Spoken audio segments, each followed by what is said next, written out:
السلام علیکم وعلیکم السلام ورحمۃ اللہ۔ بسم اللہ الرحمن الرحیم،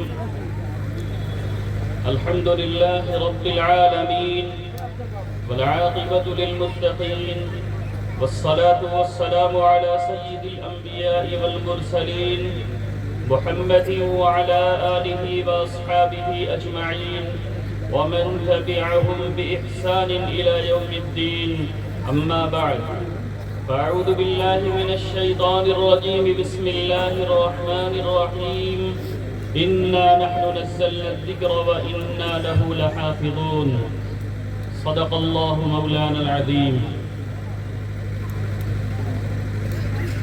عن عمر بن الخطاب رضي الله تعالى عنه قال قال رسول الله صلى الله عليه وسلم إن الله يرفع بهذا الكتاب أقواما ويضع به آخرين، أو كما قال صلى الله عليه وسلم۔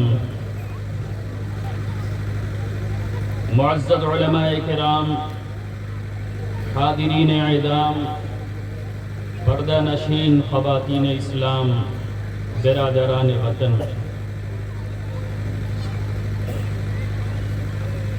میں سب سے پہلے جن طلباء نے قرآن کریم کے حفظ کو مکمل کیا ہے ان کو اور ان کے اہل خانہ اور ان پر محنت کرنے والے اساتذہ کرام اور ان کی اعانت کرنے والے معاونین سب کو دل سے مبارکباد پیش کرتا ہوں۔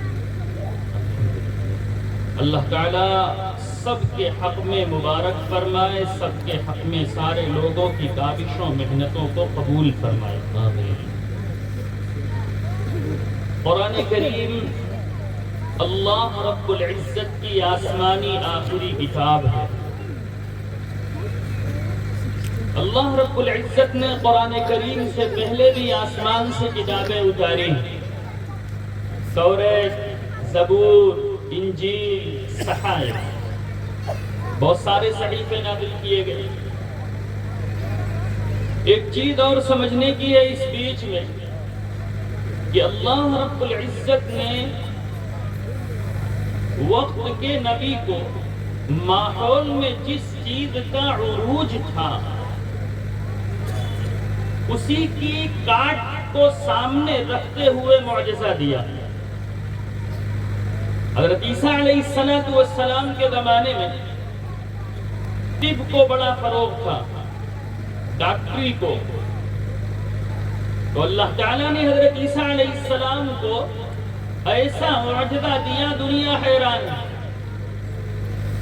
آج تک کوئی ڈاکٹر مادر زاد اندھے کو کبھی صحیح نہیں کر سکتا۔ جو بچہ ماں کے پیٹ سے نابینا پیدا ہوا، دنیا کی کوئی طاقت اس کو بینا نہیں بنا سکتی۔ حضرت موسیٰ علیہ السلام کے زمانے میں فن جادوگری کو بڑا عروج حاصل تھا۔ اللہ نے وقت کے نبی حضرت موسیٰ علیہ السلام کو عصا دیا، لاٹھی۔ قرآن کریم میں جا بجا اس کا تذکرہ موجود ہے۔ اللہ نے اس کا ایک نمونہ بھی لوگوں کے سامنے دکھایا بھرے مجمع میں، اور عرض کی ابال کی عصات فلما رآها تهتز كأنها جان ولا مدبرا ولم يعقب يا موسى لا تخف إني لا يخاف لدي المرسلون۔ جادوگروں کے سامنے اللہ رب العزت نے موسیٰ علیہ السلام کو ایسا معجزہ دیا کہ جادوگر اللہ رب العزت کے سامنے سجدہ ریزی پر مجبور ہو گئے۔ فقعوا له ساجدین، وہ سب کے سب سجدے میں گر گئے۔ انہوں نے سمجھا جادو کیا ہے اور معجزہ کیا ہے۔ ابراہیم اسلام یا آقائے نامدار جناب محمد الرسول اللہ صلی اللہ علیہ وسلم کو اللہ رب العزت نے قرآن کریم کی شکل میں ایک نایاب اور قیامت تک رہنے والی کتاب کی شکل میں معجزہ دیا۔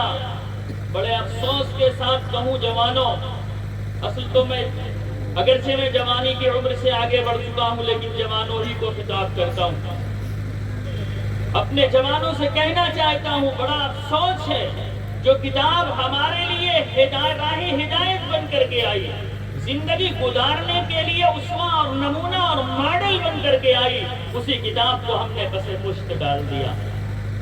اس کتاب سے دور دور تک کا ہمارا کوئی واسطہ نہیں ہے۔ یہ افسوس کی بات ہے، یہ افسوس کی بات ہے۔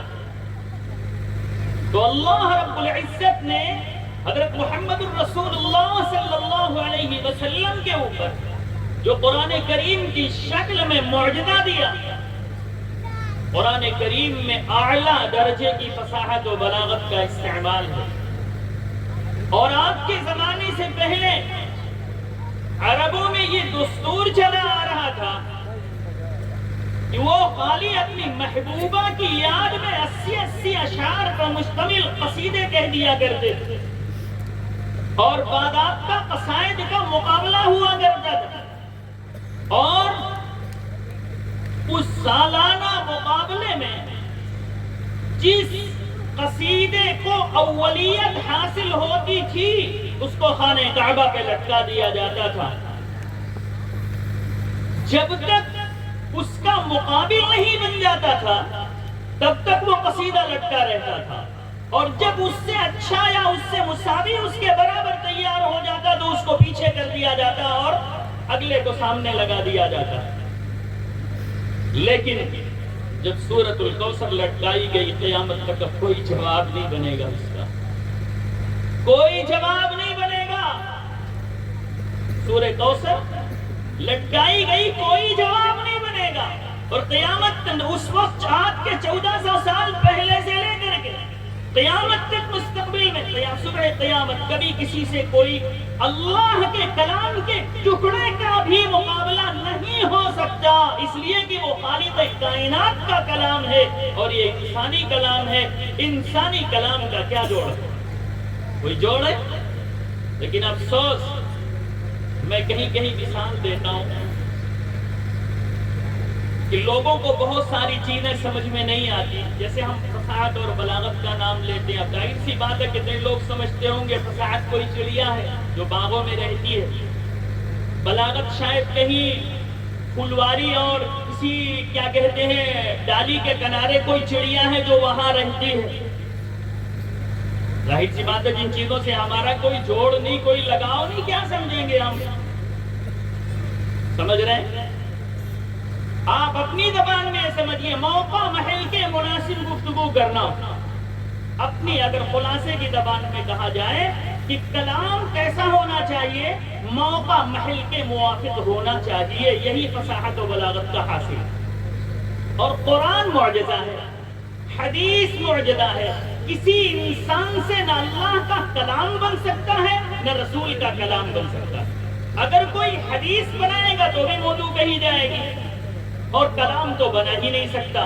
تفصیل کا وقت نہیں، میں ابھی آپ کو اس کا منظر کھینچ کے بتاتا ہوں۔ ایک مثال دے رہا ہوں کہ اللہ رب العزت نے قرآن کریم میں ایک آیت میں فرمایا وَالْخَيْلَ وَالْبِغَالَ وَالْحَمِيرَ لِتَرْكَبُوهَا وَزِينَةً وَيَخْلُقُ مَا لَا تَعْلَمُونَ۔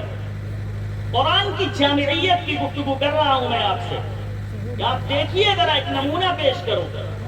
اللہ نے فرمایا کہ اللہ رب العزت نے گھوڑوں کو، کھچروں کو، گدھوں کو پیدا کیا۔ یہ گھوڑوں اور گدھوں اور کھچروں کا تذکرہ اس زمانے کی اعلیٰ درجے کی سواریوں کا تذکرہ ہے۔ جیسے آج کل آپ لوگ پجیرو اور کیا کہتے ہیں اسکارپیو اور پتہ نہیں کیا تذکرہ کرتے ہیں نا، یہ اس زمانے کی اعلیٰ درجے کی گاڑیاں ہیں۔ اصل تو مجھے جو بتلانا ہے اس کی طرف دھیان لگائیے۔ آج کے 1400 سال پہلے فلائٹ کا تصور نہیں تھا، ریلوے کے نظام کا کوئی تصور آپ کے سامنے نہیں تھا، بہت ساری پنڈبیاں بنائی گئی، نہ جانے کہاں سے کہاں تک پہنچ رہی، ان چیزوں کا کوئی تصور نہیں تھا۔ آلات و اسباب جو فضاؤں کے اندر مار کرتے ہیں، ان ساری چیزوں کا ہواؤں میں چلنے والی، ہواؤں میں تیرنے والی، اس طرح کا کوئی تصور ہی نہیں تھا۔ لیکن اب آپ یہ کہیں کہ آپ کہہ رہے ہیں قرآن جامع ہے، تو قرآن میں تو فلائٹ کا تذکرہ نہیں، ٹرین کا تذکرہ نہیں، ٹرین اور پلین کا تذکرہ تو ہے نہیں، ماڈل کی جو گاڑیاں نکل رہی ہیں نہیں ہے، میں کہتا ہوں ساری چیزوں کا تذکرہ موجود ہے۔ اللہ نے فرمایا وَيَخْلُقُ مَا لَا تَعْلَمُونَ، اور اللہ پیدا کرے گا ان تمام سواریوں کو جس کو تم لوگ جانتے نہیں ہو۔ لفظ ماں عربی کا ایک لفظ ہے، اور اصولیین بھی بحث کرتے ہیں کہ ماں کے اندر معنی جمعیت ہے۔ لفظ ماں میں آج کے 1400 سال پہلے سے لے کر کے صبح قیامت تک جتنے ماڈل کی جتنی سواریاں آئیں گی سب کے سب لفظ ماں میں داخل ہے۔ تو میں کہہ سکتا ہوں کہ پلین کا تذکرہ، ٹرین کا تذکرہ اور جتنی بھی فضائی چیزیں ہیں ساری چیزوں کا تذکرہ موجود ہے۔ یہ ہے قرآن کی جامعیت، یہ ہے قرآن کی جامعیت۔ سائنسدانوں کو فضیلت دینے والوں کان کھول کے سن لو، سائنس چاہے جتنی ترقی کر جائے، ٹیکنالوجی چاہے جتنی ترقی کر جائے، ذرا املی کی ایک پتی بنا دے کوئی سائنسدان ایسی ہی جیسے اللہ نے بنایا ہے، جیسی اللہ نے بنایا ہے، جس طرح کی اس کی کٹنگ ہے اور جس طرح کی کھٹاس کی ایک رطوبت اس میں موجود ہے، اس طرح کی کھٹاس کی رطوبت کے ساتھ اگر کوئی سائنسداں بنا دے تب ہم سمجھیں کہ سائنس کی ترقی ہے۔ جو ٹیکنالوجی ایک ببول کی پتی نہیں بنا سکتی، ایک نیم کی پتی نہیں بنا سکتی، ایک گلاب کی پنکھڑی نہیں بنا سکتی، ایسی چیز کی ہم ترقی کی بات کریں۔ افسوس ہوتا ہے مسلمانوں، افسوس ہوتا ہے نوجوانوں۔ قرآن کی ترقی ہے کہ 1400 سال پہلے سے تشریح، توضیح، فنون نکالنے والے جتنے علوم و فنون ہیں سب کے دریا بہ گئے، لیکن ابھی نہ جانے کتنے علوم و فنون نکالے جائیں گے، ابھی نہ جانے کتنی چیزیں اس سے نکالی جائیں گی۔ یہ ہے قرآن کی ترقی۔ لیکن افسوس ہے مسلمانوں کہ آج قرآن سے کوئی ربط ہمارا نہیں ہے، کوئی تعلق نہیں ہے۔ ابھی اگر گانے کی آواز آئے تو کان کو بھلا لگتا ہے، لیکن ابھی اگر کوئی قرآن پڑھے تو بھلا لگتا ہے؟ نہیں لگتا۔ اگر آپ کو بھلا لگتا ہوتا تو مسجدیں ہماری ویران نہ ہوتی۔ دور ماضی میں دیکھیے کفار و مشرکین آقا انعامدار جناب محمد الرسول اللہ صلی اللہ علیہ وسلم کی تلاوت قرآن کو چھپ چھپ کے سنا کرتے تھے۔ قرآن کی لطافت، قرآن کا اعجاز بیان یہ دنیا کے کسی زبان میں نہیں ہے۔ اس کی جو چاشنی ہے نا، سنا کوئی ادیب مطالعہ کر رہا تھا قرآن کریم کا، ادیب تھا، نزاکتوں سے واقف تھا، اس نے آیت پڑھی وَاللَّيْلِ إِذَا عَسْعَسَ وَالصُّبْحِ إِذَا تَنَفَّسَ۔ سمے رات کی جب تاریک ہو جائے، قسم صبح کی جو صبح سانس لے رہی ہو، اس نے قلم توڑ دیا، کہا یہ انسانی تعبیر نہیں ہے، اس لیے کہ جو آدمی پیدا نہیں کر سکتا تو اس جیسی تشبیہ نہیں دے سکتا۔ یہ صبح کی تعبیر ہے، یعنی دن نکلنے کو ایک زندگی سے تعبیر کیا قرآن نے۔ وَالصُّبْحِ إِذَا تَنَفَّسَ، قسم صبح کی جو سانس لے رہی ہو۔ ظاہر سی بات ہے جو خالق کائنات ذات کو پیدا کیے ہیں اور ہمارے اندر پھیپھڑے سے سانس کا نظام بنائے ہوئے ہیں، وہ کہہ رہا ہے وَالصُّبْحِ إِذَا تَنَفَّسَ۔ یہ ہے قرآن کریم۔ آج انہی کے طفیل ہم اور آپ قرآن کریم کو جن بچوں نے مکمل کیا، اپنے سینے میں محفوظ کیا، اللہ کا فضل ہے، یہاں حفاظ کی بڑی تعداد ہے۔ یہ بھی اس دور میں اللہ کا عطیہ اور انمول عطیہ ہے۔ دنیا کی کوئی زبان حرفن یاد نہیں ہوتی، یہ قرآن کا خاصہ ہے کہ روئے زمین کے اوپر سینکڑوں نہیں ہزاروں کی تعداد میں، لاکھوں کی تعداد میں ہمہ وقت حافظ قرآن موجود ہوتے ہیں، اور ایسے ایسے حافظ ہوتے ہیں جو شروع کریں بسم اللہ سے سورہ ناس پہ اشتاق لیں۔ باندہ کا قصہ میں سناتا ہوں آپ کو۔ حضرت قاری صدیق صاحب رحمۃ اللہ علیہ کے زمانے میں، پرانا زمانہ تھا، اس زمانے میں آپ لوگوں نے بھی سنا ہوگا اپنے بڑوں سے شبینہ ہوتا تھا۔ شبینہ مطلب ایک رات میں قرآن پڑھا جاتا تھا۔ تو وہاں دو طرح کی ملی جلی آبادی، سب ایک دوسرے کے رشتہ دار ہیں، لیکن ذہناً طرف دونوں طرف چلتے ہیں تو چلتا ہے معاملہ۔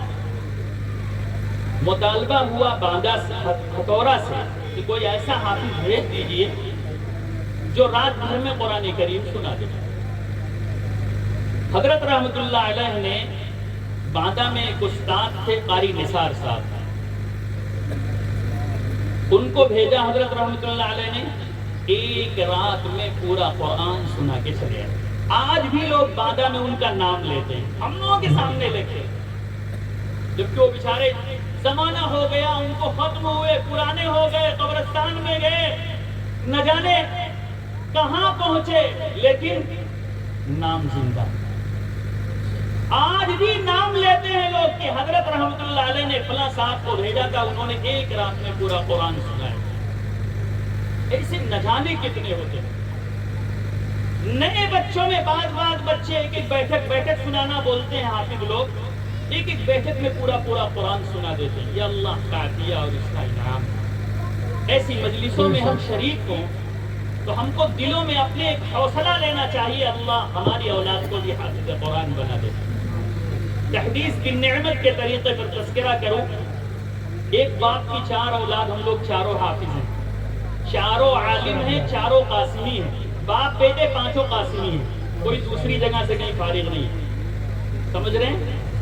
اور ہم لوگ بھی اس کی کوشش کر رہے ہیں کہ ہمارے بچے بھی حافظ ہوں، کہ ہمارے والد نے جو چیز ہم لوگوں تک پہنچائی ہے یہ ہم کو آگے زندہ کرنا ہے۔ بات سمجھ رہے ہیں؟ یہ چیز عزم ہے یہ ہم لوگوں کا۔ ہمارے بھی 2 بچے حافظ ہو گئے، تیسرے کا نمبر ہے، 3 پارہ باقی ہے، اور آپ لوگ یہ سمجھیں گے آپ وہی پڑھوا رہے ہیں۔ ہائی اسکول میں ہیں دونوں بچے ہائی اسکول میں ہیں، اور حفظ کے ساتھ پڑھتے ہیں، 95% نمبر ہے، ایک بچے کا 95، ایک بچے کا 92، رزلٹ موجود ہوگا، دیکھ لیجیے۔ پلس جزوی امتحانات اس کے ساتھ دیتے رہتے ہیں، سب اسکالرشپ فلان یہ ڈیمانڈ کی، آپ لوگ تو سب جانتے ہی ہیں، دونوں پڑھائی پڑھتے ہیں ایک ساتھ، سب بچے 3 تو کمپلیٹ ہو جائیں گے انشاءاللہ۔ ایک چھوٹا سا ہے ابھی 10 سال کا، وہ بھی 11 پارے کا حافظ ہے، 4th کلاس میں، جس کا پورا ہونے والا 7th کلاس میں ہے۔ یہ اس لیے سنا رہا ہوں، کان کھول کے سن لیجیے۔ آپ لوگ سمجھتے ہیں کہ شاید ہم لوگ دنیا اور دنیا کی چیزوں سے ناآشنا ہیں، ایسا نہیں ہے الحمدللہ۔ آپ بھی چاہیں تو کر سکتے ہیں، لیکن آپ کے دل میں قرآن کی قدر نہیں ہے، قرآن کی قدر نہیں ہے۔ سب سے پہلے اپنی کتاب ہونی چاہیے ہمارے سینے میں۔ بات سمجھ میں آئی؟ اور آسان ہے الحمدللہ، وَلَقَدْ يَسَّرْنَا الْقُرْآنَ لِلذِّكْرِ فَهَلْ مِن مُدَّكِرٍ۔ اللہ نے آسان بنایا۔ اگر اللہ نے آسان نہ بنایا ہوتا، یہ معصوم سے بچے ایک دن میں 3 صفحہ، 4 صفحہ تک، 5 صفحہ تک یاد کر کے سنا دیتے، بلکہ اس سے بھی عجیب و غریب مثال ملتی ہے۔ تراشے میں قصہ ملتا ہے، مجھے نام یاد نہیں ہے ان کا، بہت پہلے اپنے بچپن میں پڑھا تھا ہم نے۔ ایک صاحب نے کہا کہ میرے یاد کی بھی نظیر نہیں ملتی، میرے بھول کی بھی نظیر نہیں ملتی۔ انہوں نے اپنی دونوں باتیں کہی، کہا بھول ایسی ہوئی کہ زندگی میں کسی سے ایسی بھول نہیں ہوگی۔ کہا وہ کیا؟ داڑھی ایسا پکڑی نا، ایک مشت کے بعد کینچی یہاں لگانی تھی، بھول سے یہاں لگا دیا۔ یہ لکھا ہے تراشے میں، دیکھ لیجئے گا۔ مجھے ان صاحب کا نام نہیں یاد ہے، کسی بڑے آدمی کا قصہ ہے یہ۔ کہا میرے بھول کی بھی نظیر نہیں ملے گی کہ مجھے کینچی یہاں لگانا چاہیے تھا، اتفاق سے کس دھن میں تھے کینچی اوپر لگ گئی، پوری داڑھی کٹ کے ہاتھ میں آ گئی۔ کہا یاد کی بھی کوئی نظیر نہیں ملے گی، کان کھول کے سنیے۔ کہا پورا قرآن میں نے 3 دن میں حفظ کیا ہے، صرف 3 دن میں، چوتھا دن نہیں لگا، ایک دن میں 10 پارے حفظ کیے۔ یہ اللہ کی شان اور یہ اللہ کا عطیہ، اللہ کا انعام ہے۔ اللہ جس کو دے دے تو 3 دن میں دے سکتا ہے۔ بعض بچیوں کے بارے میں ہم لوگ بعض جگہوں پر گئے پروگراموں میں، بچیوں کو لوگوں نے پیش کیا، 1 سال میں پورا قرآن حفظ کیا۔ بچیوں نے، چھوٹی بچیوں نے 1 سال میں پورا قرآن حفظ کیا، 6 مہینے میں پورا قرآن حفظ کیا۔ اللہ کے بندو، اگر آج ہمارے دل میں سچی طلب پیدا ہو جائے، تو کیا اللہ ہماری اولاد کو حافظ قرآن نہیں بنا سکتا؟ لیکن ہمارے دل میں توجہ نہیں ہے. کبھی ہم پختہ ارادہ کر کے اپنی اولاد کے ساتھ کسی ادارے سے اس کو اس لیے نہیں جوڑتے کہ یہ قرآن کریم کیسے یاد کر لے. نہیں جوڑتے. معاف کیجیے گا. جس چیز کے پیچھے ہماری توجہ نہ لگے وہ چیز ہم کو آئے گی کیسے؟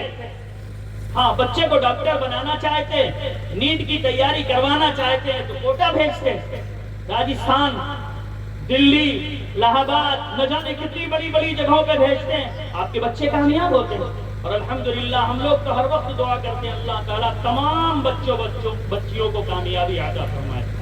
دل سے دعا کرتے ہیں. آپ لوگوں کو پتہ نہیں لیکن پوری امت کے لیے دعا کرتے ہیں. ہم تو چاہتے ہیں سب سے پہلے ہمارا بھائی ڈاکٹر ہونا چاہیے. اس لیے میں بڑے ہی ادب سے آپ لوگوں سے عرض کر رہا ہوں، آپ دستار بندی کے جلسے میں موجود ہیں. آج عزم کر کے اٹھیے کہ انشاءاللہ اپنے بچوں کو حافظ قرآن بنانا. ٹھیک ہے انشاءاللہ. ایک بات تو کم سے کم عزم کر کے جائیے.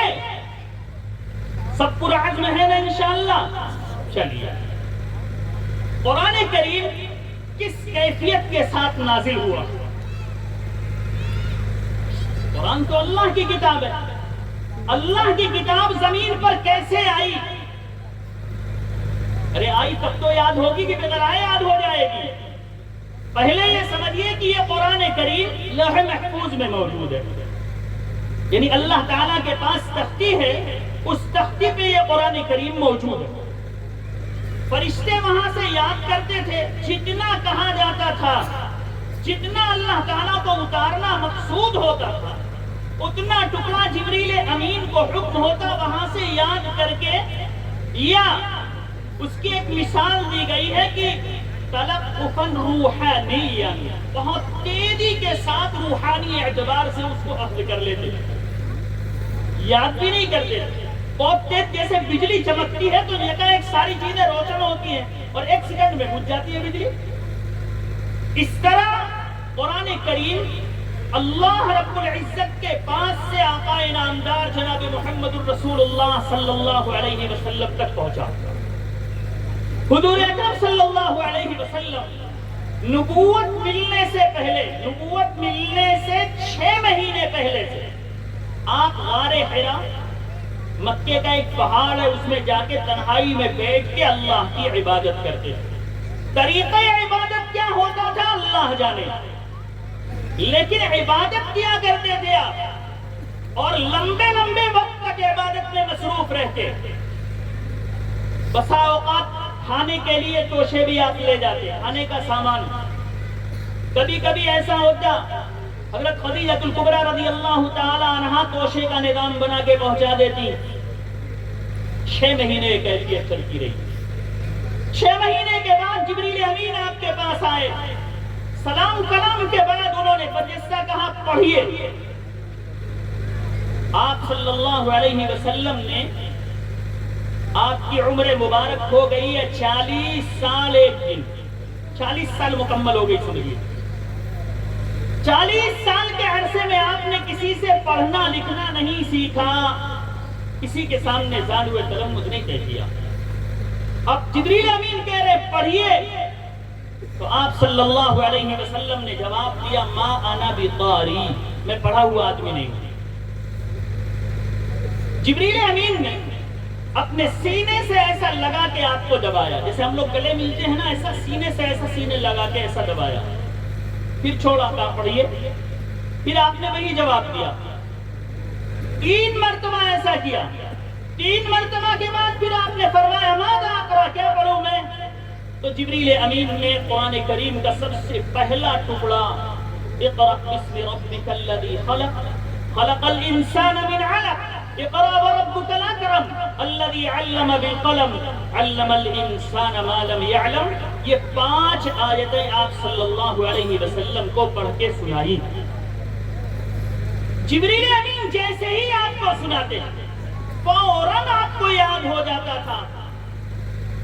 کبھی کبھی کیا ہوتا، آپ چاہتے تھے کہ زبان کان سے سن کے ہم یاد تو فوراً ہو گیا، آپ چاہتے تھے کہ ہم ساتھ میں دوہرا بھی لیں. اللہ تعالیٰ کو یہ مشقت برداشت کرنا پسند نہیں آیا. اللہ نے فرمایا حضور اکرم صلی اللہ علیہ وسلم سے 2 کام ایک ساتھ مت کیجیے، کہ کان سے سنیے بھی زبان سے پڑھیے بھی، یہ مشقت مت برداشت کیجیے. لا تحرک به لسانك لتعجل به ان علینا جمعه وقرآنه فاذا قرأناه فاتبع قرآنه. آپ خالی غور سے سن لیجئے، قرآن کا جمع کرنا، قرآن کا پڑھوا دینا یہ تو ہمارا کام ہے، اس کے پیچھے آپ کیوں پریشان ہیں؟ آپ صلی اللہ علیہ وسلم کو قرآن فوراً یاد ہو جاتا ہے. لیکن کتابت کو قید کہا جاتا ہے، لکھاوٹ. جیسے کوئی چیز آپ کو یاد رکھنی ہے تو اس کو اس میں لکھ دیجئے، کاپی میں، ڈائری میں، جب کبھی آپ دیکھیں گے فوراً یاد رہے گا. آپ صلی اللہ علیہ وسلم کاتبین وحی میں سے جو بھی مل جاتا فوراً آپ اس کو لکھوا دیتے ہیں. یہ نظام تھا. اس زمانے میں اس طرح کے آلات و اسباب بھی تو نہیں تھے کہ لاؤ کمپیوٹر میں لوڈ کر لے فائل میں، یا کتاب کاپی ہے تو لاؤ قلم بھائی اٹھا لے آؤ، کاغذ لے آؤ لکھ دیں. اس زمانے میں ہڈیوں کے ٹکڑے پر، پتھر کی چٹانوں پر، کھجور کی شاخوں پر، اور نہ جانے کہاں کہاں چیزوں کو لکھنا پڑتا تھا. جمع قرآن کے سلسلے میں آپ خود دیکھ لیجئے روایتوں کو تو معلوم ہو جائے گا کہاں کہاں سے چیزیں لی گئی، کیسے کیسے جمع کی گئی. آپ بلا کے فوراً لکھوا دیا کرتے تھے. آپ صلی اللہ علیہ وسلم حافظ قرآن ہے. یہ جتنی ضرورت ہوتی، اللہ تعالیٰ جتنا قرآن کریم کا ٹکڑا اتارنا چاہتے تھے، تھوڑا تھوڑا تھوڑا تھوڑا تھوڑا تھوڑا کر کے یہ قرآن کریم آقا صلی اللہ علیہ وسلم کے اوپر 23 سال کے عرصے میں اترا. کتنے دن میں؟ 23 سال کے عرصے. اور بہت سارے صحابہ کرام قرآن کریم کے ٹکڑوں کے حافظ تھے. جو اس وقت پتا چلا جب قرآن کو جمع کیا جانے لگا، فلاں آیت فلاں صحابی کے پاس، فلاں ٹکڑا فلاں صحابی کے پاس، فلاں ٹکڑا فلاں صحابی کے پاس، فلاں ٹکڑا فلاں صحابی کے پاس، اس طرح سب سے اکٹھا کر کے قرآن کریم کو جمع کیا. لکھنے لکھانے کی یہ ترتیب ہوتی تھی کہ حضور اکرم صلی اللہ علیہ وسلم خود متعین کرتے تھے کہ اس ٹکڑے کو فلاں جگہ لکھو. مثال دوں میں، قرآن کریم میں ہے لا يستوي القاعدون من المؤمنين غير اولي الضرر والمجاهدون في سبيل الله. پہلے غیر اولی الضرر کا لفظ نہیں تھا، مفسرین نے لکھا ہے یعنی یہ تھا کہ اپنے گھروں میں بیٹھ رہنے والے، میدان کارزار میں جہاد کرنے والے دونوں برابر نہیں ہیں. حضرت عبداللہ ابن ام مکتوم رضی اللہ تعالیٰ عنہ نابینا صحابی تھے کہ اللہ کے رسول ہماری رخصت، کہ بھئی کہ اگر نابینا آدمی جنگ کے میدان میں جائے تو اس کو ہی سنبھالنا پڑے گا، نہیں کہ اس سے کوئی کام لیا جائے. تو فوراً جبریل امین اتنا بڑا ٹکڑا لے کر کے آئے غیر اولی الضرر. آپ نے فرمایا اس کو کھلا جگہ لکھو. یعنی قرآن کریم کی ترتیب صحابہ کرام کی ترتیب نہیں ہے، بلکہ یہ ترتیب خود حضور اکرم صلی اللہ علیہ وسلم کی متعین کردہ ہے. سورتوں کے ساتھ سورتوں کا جوڑنا. ایسے ہی سورہ انفال کے اور سورہ برات کے بسم اللہ کے بارے میں پوچھا گیا صحابہ کرام سے، بعد میں صاف صاف کہا کہ آپ نے وعدہ ہی نہیں کیا تو لکھی نہیں گئی بسم اللہ اس سورت کے شروع میں. معلوم ہوا کہ صحابہ کرام نے اپنی طرف سے قرآن کریم میں کچھ بھی نہیں لکھا. ایسا پاکیزہ کلام اللہ نے ہم لوگوں کو عطا کیا ہے، لیکن ہم لوگ کتنے ناقدرے ہیں. اچھا، ہر والد اپنی بیٹی کو جہیز کا سامان بنا کے ضرور دیتا ہے قرآن کو، چاہے بیٹیا پڑھی ہو چاہے نہ پڑھی ہو. لیکن جہیز، میں آپ کو تجربہ بتاؤں، میں نے اپنی لڑکی کی شادی کی تو یہ ان لوگوں نے کہیں آرڈر دیا تھا، اور رحل بکس سمجھتے ہیں نا، بکس میں جو صندوق میں قرآن کریم رکھ کے دیا جاتا ہے. میں نے کہا میں رمضان میں لیتا جاؤں گا سہارنپور لیتا ہوں گا، یہ لوگ تو بہت مہنگا دے رہے ہیں. تو معلوم ہو اس کی حالت تھی، اس نے کہا نہیں ابھی جائے گا فوراً. اور مجھے جھکنا پڑا تھا، فوراً نظام بنوانا پڑا. بات سمجھیے، بیٹیا پڑھی نہیں ہے. یا اللہ یا اللہ. اب آپ سوچ لو، اندازہ لگا لیں تو خود میرا واقعہ براہ راست تو اس کی مالا نے کہا لوگ اس سمجھیں گے کہ پڑھی لکھی نہیں ہے. تو کوئی بھی باپ ہو جہیز کا سامان بنا کے قرآن ضرور دے گا، لیکن اللہ کے بندو میں آپ سے کہنا چاہتا ہوں قرآن اللہ کا کلام ہے. قرآن کریم کو اللہ کے رسول صلی اللہ علیہ وسلم سے کتنی مناسبت، صحابہ کرام سے کتنی مناسبت. ایک ایک رات میں کھڑے ہیں قرآن کریم کی آیتوں کو پڑھ رہے ہیں، قیام میں کھڑے ہیں لمبی لمبی صورتیں پڑھ رہے ہیں. ہم لوگ تو سوچ بھی نہیں پائیں گے، ہم لوگ تو امام پر تبصرہ شروع کر دیتے ہیں. ذرا لمبی صورت، امام بڑی مشکل میں ہوتا، لمبی صورت کر دے تو ٹینشن، چھوٹی صورت کر دے تو ٹینشن. ارے امام صاحب اتنی جلدی نماز پڑھا دیتے ہیں، جب تک ہم وضو کرتے ہیں 3 رکعت چھوٹ جاتی ہے. اور جو اگر ذرا لمبی صورت ہو گئی، لوگ اتنی لمبی صورت کھان دیتے ہیں کہ پیر درد کرنے لگتا ہے. امام تو دونوں طرف سے پھنسا ہے، لمبی پڑھے تو پریشانی، شارٹ کرے تو پریشانی. اللہ حفاظت فرمائے. اب امام کس کی رعایت کرے؟ لمبی والوں کی رعایت کرے کہ چھوٹی والوں کی رعایت کرے؟ یہ حال ہے ہمارا، اللہ معاف فرمائے. اگر ہم کو واقعی اللہ کے کلام سے سچا لگاؤ ہو تو یہ لمبا اور چوڑا پتا چلے گا. کبڈی کا میچ ہوتا ہے، کتنی دیر کھڑے ہو کے دیکھتے ہیں. اور میں اپنے نوجوانوں سے کہنا چاہتا ہوں، آپ یہ آئی پی ایل کی گیند کیسے گنتے ہو آپ لوگ؟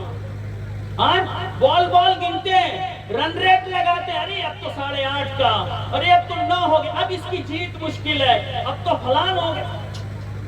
بال گنی جاتی ہے، معاف کیجیے گا. ارے ہم بھی اسی فضا میں رہتے، کوئی بین الارض والسماء معلق نہیں رہتے، اسی زمین آسمان کے بیچ میں رہتے ہیں. بات سمجھ رہے ہیں نا؟ اب بتاؤ، اگر ہمارے دل میں واقعی اللہ کے کلام کی عظمت ہے تو اللہ کا کلام پڑھا جائے گا تو دل لگا رہے گا، اور جس چیز سے دل لگا رہتا ہے یہ سارے اعداء اس کے پیچھے رہتے ہیں. اگر کہیں سرکس لگا ہو، آپ کا دل چاہے سرکس دیکھنے کا، تو پیر کہے گا نہیں مت جاؤ. ارے بولیے، پیر کہے گا مت جاؤ، آنکھ کہے گی ارے جانے دو، وہاں کیا دیکھیں گے ہم جا کے. دل بادشاہ ہے، اور یہ سارے اعداء دل کے تابع ہیں. سارے اعداء دل کے تابع ہیں. دل جو چاہتا ہے یہ اعداء وہی کرتے ہیں. دل کی حیثیت بادشاہت کی ہے. معلوم ہوا نماز اور قرآن میں ہمارا جی نہیں لگتا، معاف کیجیے گا.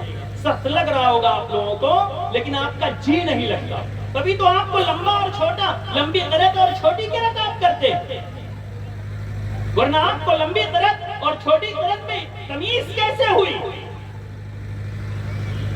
اس لیے اپنے دلوں میں قرآن کریم کی عظمت پیدا کیجیے، قرآن کریم کی عظمت پیدا کیجیے. میں نے آپ کو بتایا کہ قرآن کریم اللہ کی آخری آسمانی کتاب ہے. قیامت تک اس کو باقی رہنا ہے. کب تک رہنا ہے؟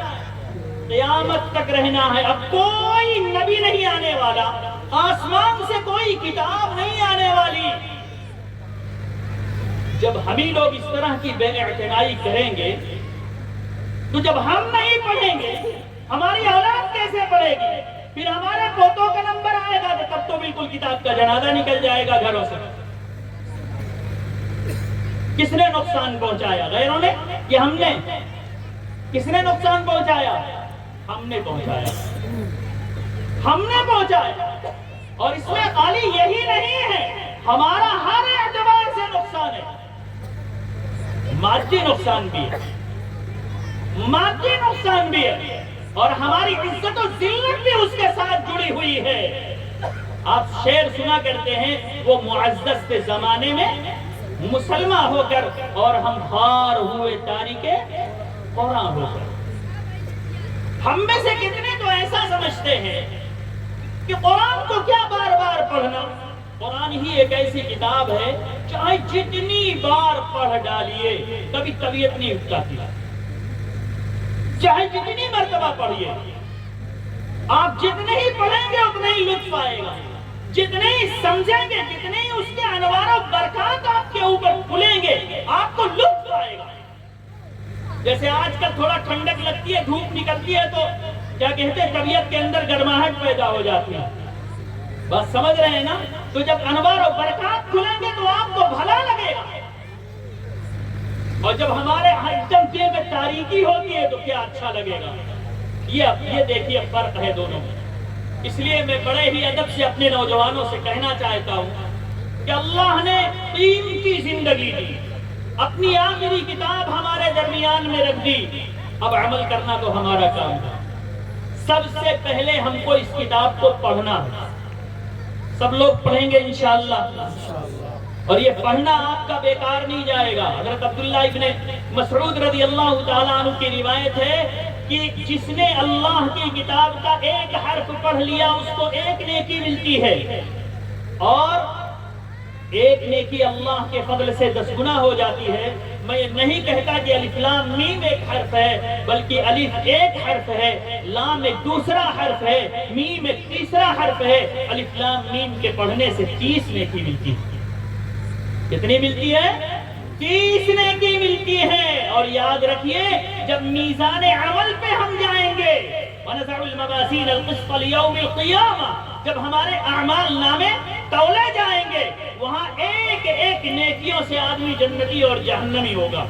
اس وقت احساس ہوگا کہ ایک نیکی ہے کیا. ایک نیکی اگر گھٹ جائے, نہ ماں دے گی, نہ باپ دے گا, نہ بھائی, نہ بہن, نہ بیوی, نہ بیٹی, نہ بیٹے, کوئی تیار نہیں ہوگا کہ آپ کی ایک نیکی گھٹ جائے اور یہ سارے اعزاء مل کے آپ کو ایک نیکی دے دیں. اس وقت احساس ہوا. یہ تو صرف پڑھنے کی بات. اگر حفظ قرآن کی بات کی جائے تو روایتوں میں آیا لفظ من قرأ القرآن وحفظه أدخله الله الجنة وشفعه في 10 من أهل بيته كلهم قد استوجبوا النار. آقا صلی اللہ علیہ وسلم نے ارشاد فرمایا, جس نے قرآن کریم کو پڑھا اور اس کو حفظ کر لیا, یعنی اس کو یاد کر لیا, اللہ تعالیٰ اس کو جنتی بنائیں گے. ہم میں سے ہر کوئی چاہتا ہے اللہ ہماری اولاد کو کیا بنا دے؟ جنتی بنا دے. ہر باپ کی خواہش ہوتی ہے ہمارا بچہ اچھا ہونا چاہیے. حافظ قرآن بنا دیجئے, انشاءاللہ جنتی ہو جائے گا. دوسری بات, صرف وہی جنت میں نہیں جائے گا, اللہ تعالیٰ اس حافظ قرآن کی سفارش 10 لوگوں کے حق میں قبول فرمائیں گے جن کا جہنم میں جانا ضروری ہے. اور روایتوں میں حافظ قرآن کی اور فضیلتیں ہیں کہ اس کے رفع درجات کا باعث ہوگا اس کا پڑھنا. یقال لصاحب القرآن اقرأ ورتل كما كنت ترتل في الدنيا فإن منزلك عند آخر آية تقرأها. کہ قرآن پڑھتے جاؤ, جنت کے درجات کو طے کرتے چلے جاؤ. دیکھو خوب ٹھہر ٹھہر کے اطمینان سے پڑھو, جہاں تم کہہ دو گے من الجنة والناس, وہی جنت کا ٹھکانہ تمہارا ہوگا. کتنا بھلا کام ہے. لیکن آج افسوس, ہم لوگ بھلائیوں ہی سے تو کوسوں دور ہیں, کوسوں دور ہیں, جس سے ہمارے گھروں میں خیر و برکت آئے, ہماری زندگیوں میں خیر و برکت آئے. اللہ ساری نحوستوں کو ہم سے دور کر دے, ہمارے گھروں سے دور کر دے. ایسی چیزیں ہمارے پاس موجود ہیں, لیکن ہم اپنی ناقدری کی وجہ سے فائدہ نہیں اٹھا پاتے. اللہ ہم سب کی اولاد کو حافظ قرآن بنا دے. سب سوچتے ہیں اور بہت آسان ہے, خالی آپ پرعزم ہو جائیے کہ ہم کو اپنی اولاد کو حافظ قرآن بنانا. دادا نانا سوچ لیں اپنے پوتے نواسے کو بنانا. ایک چھوٹا سا ادارہ معاذ ابن جبل آپ دیکھ رہے ہیں, میں نے تو سنا, مجھے بڑا تعجب ہوا, 5 سال کے عرصے میں 10 بچے آپ کے سامنے حافظ قرآن ہیں. بڑی بات ہے کہ نہیں یہ بتائیے. آپ کا بچہ 20 سال کا ہو گیا, سورہ فاتحہ شاید اچھی طرح یاد نہیں ہوگی, برا مت مانیے گا, میں بڑا سخت آدمی ہوں. اگر کبھی میرے سامنے کوئی اعتراض کرتا ہے نا کسی امام پر, کسی حافظ پر, کسی مدرس پر, کسی مؤذن پر, کسی معلم پر, تو بہت سنجیدگی سے اس کو اپنے قریب کر کے اور کہہ دیتا ہوں ذرا سورہ فاتحہ سنا دو. ہاں کیا کہتا ہوں؟ سورہ فاتحہ سنا دو ذرا. سورہ یاسین نہیں کہہ رہا ہوں, سورہ بقرہ نہیں کہہ رہا ہوں, سورہ فاتحہ کہہ رہا ہوں. جو امام جس کے پیچھے آپ نماز پڑھتے ہو نا, وہ لگتا ہے آسان ہے, وہ لگتا ہے آسان ہے. اصل میں آج اللہ نے ہمارے منہ میں زبان دی ہے, تنزیہی تو سب سے آسان ہے, اعتراضی تو سب سے آسان ہے. اس لیے کبھی کسی کی ناقدری مت کیجیے. علم اہل علم کی قدر کیجئے تو ہماری نسلوں میں حافظ قرآن پیدا ہوں گے انشاءاللہ، ہماری نسلوں میں عالم دین پیدا ہوں گے۔ اس لیے آج عزم کر کے اٹھیے کہ اگر ایک ادارہ اپنی چھوٹی سی مدت میں 10 بچوں کو حافظ قرآن بنا سکتا ہے، ہمارے گھر میں تو ہمارے 5 بچے جی رہے ہیں 20 سال سے، آج تک آپ نے کچھ نہیں کیا۔ افسوس ہے کہ نہیں بتائیے؟ ارے افسوس ہے کہ نہیں ہے؟ وہ 10 بات کی اولاد ہے۔ تو ایک مسئلہ تو یہ بھی کھڑا ہوتا ہے، ہم جس مدرس پہ اعتراض کرتے ہیں وہاں 40 بات کی اولاد ہوتے ہیں اور ہم اپنے 3 لڑکے کو نہیں سنبھال پاتے، اور جا کے امام صاحب اور حافظ صاحب سے کہتے ہیں ارے حافظ صاحب کیا دیکھتے ہو آپ، یہ تو گھر جاتا ہے تو نماز ہی نہیں پڑھتا۔ اب گھر جا کے حافظ صاحب آپ کی نماز پڑھوائیں گے اس بچے کو، کتنے افسوس کی بات ہے۔ اس لیے آج عزم لے کے جائیے، حوصلہ لے کے جائیے کہ اللہ کی کتاب کے سلسلے میں یہ پروگرام منعقد ہوا، ابھی ان کے سروں پہ دیکھیے گا اعزاز کا ایک صافہ باندھا جائے گا۔ یہی نہیں ہے کہ خالی ان کا اعزاز یہاں کیا جائے گا، یہ اعزاز ان کا انشاءاللہ حشر کے میدان میں بھی کیا جائے گا، اور حافظ قرآن کے ساتھ ماں باپ کا کیا جائے گا۔ روایتوں میں آتا ہے ماں باپ کے سروں پہ ایسا تاج پہنایا جائے گا جس کی روشنی سورج کی روشنی سے زیادہ ہوگی۔ اللہ ہمارے اولادوں میں حافظ قرآن پیدا کر دے کہ ان کے طفیل ہمارا اکرام کیا جائے گا، بچوں کے طفیل ماں باپ کا اکرام کیا جائے گا۔ جس طرح سورج نکلتا ہے تو پوری دنیا پر رونق ہوتی ہے، ایسے ہی حافظ قرآن کے ماں باپ کے سروں پہ جو تاج رکھا جائے گا، پورا منظر ایک دم کیسا ہوگا؟ روشن ہوگا۔ کون نہیں چاہتا ایسا؟ بتاؤ، سب چاہتے ہیں۔ بہت دھیرے سے لوگ بولنے کے اللہ کی طرف سے توفیق بھی مل جائے۔ ارے سب عزم کرو کہ انشاءاللہ اللہ کی کتاب کو اپنے گلے سے لگائیں گے، انشاءاللہ خود بھی پڑھیں گے اور اپنے بچوں کو پڑھائیں گے انشاءاللہ، اور اپنی نسلوں میں حافظ قرآن پیدا کریں گے، عالم دین پیدا کریں گے۔ ایک روایت اور بیان کر کے میں بات پوری کر دوں۔ اب آپ یہ سوچیں گے کہ اگر ہم نے اپنی محنت سے اپنی اولاد کو بنا دیا تو ہم کو کیا ملے گا؟ ہر کوئی یہ سوچتا ہے کھیت میں آلو بوئیں، اگر خدا نخواستہ بیٹھ جائے تو کیا ہوگا؟ ڈڑوئی صحیح ڈھنگ سے نہیں چڑھائی، بیٹھ گیا تو کیا ہوگا؟ وہ تو آدمی آگے کی سوچتا نا۔ روایتوں میں آتا ہے، بڑی مشہور روایت حضرت ابو ہریرہ رضی اللہ تعالیٰ عنہ کی، کہ اذا مات الانسان انقطع عنہ عمله الا من ثلاث۔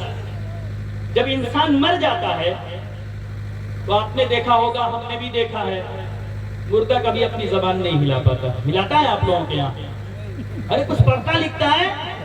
کچھ نہیں پڑھتا، یہ ہاتھ پیر نہیں ہلا پاتا۔ اب وہ جسد خاکی ہے، مٹی کا ایک تودہ ہے بس۔